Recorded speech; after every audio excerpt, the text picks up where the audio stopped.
ran out of storage space on the phone, so on my scheduled rest stop, I did the data transfer and dumped a whole lot of files to the PC, freed up a couple of gigs. Yeah, phone's running out of space. Or the amount of space I have to work with gets smaller and smaller, it seems, every time I dump it.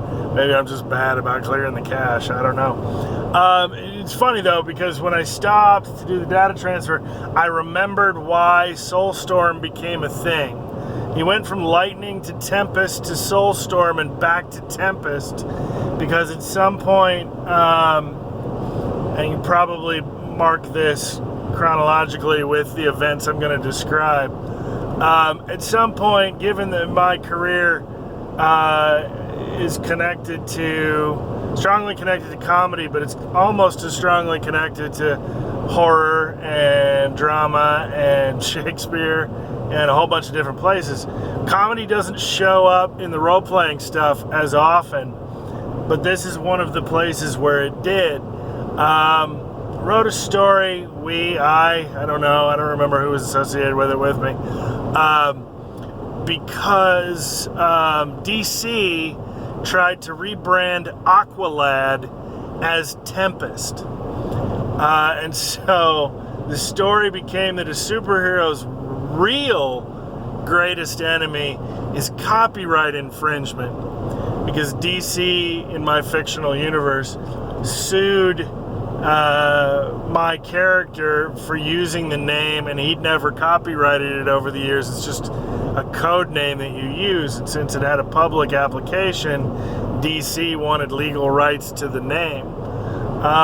So there was a story over that he was forced to change his name because of an injunction, so he came up with Soulstorm, which I don't like as a name and have never liked as a name, but it was a fun temporary thing.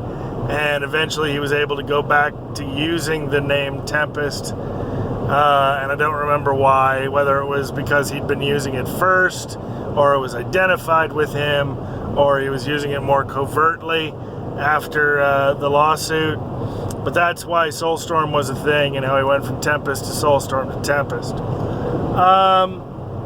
So currently the character is running a Black Ops team that focuses on paranormal infringement and investigation, because that's an area I have a fascination for. Social life is he's not really worried about dating. He dated Mockingbird, that didn't go well. But it's one of those where they parted friends, even though they mixed badly as paramours. I don't like the word lovers myself. Divorce in his past, and when I wrote the first issue of Longsword, the Pentagram team was involved in it, because the new team called them. Tempest had gone solo to deal with a personal threat that was also demonic in nature, because he didn't feel like he could involve the team in it. And one of the members of the team is a character named Daydream, and Daydream has the ability to jump between alternate timelines, between her own identities. And I had a story planned where I was going to explore that, whether anything changes in the timeline she's jumping from, or if she's only changing reality for her. But so Tempest went off to deal with a personal threat, and then Daydream shows up with Pentagram and Longsword, and they bail him out, and it's supposed to be something affirming the nature of friendship and history and family, surrogate family, when Daydream explains, yeah, we didn't make it the first time. You died.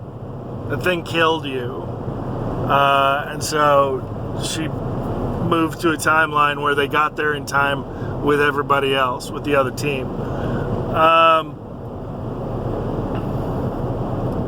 I had something else I was going to say, but this text message is coming in that I keep getting distracted by.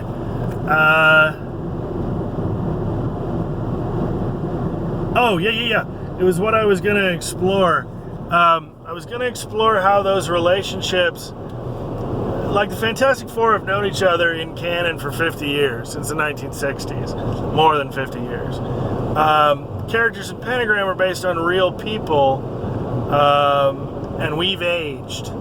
So I wanted to write books about how these characters that are now in their 40s, at the time it was late 30s, early 40s, relate to each other now, how those relationships have aged and matured and changed, and sometimes for the better, sometimes for the worse, and I wanted to explore those. I think that's kind of what I'm doing in real life. And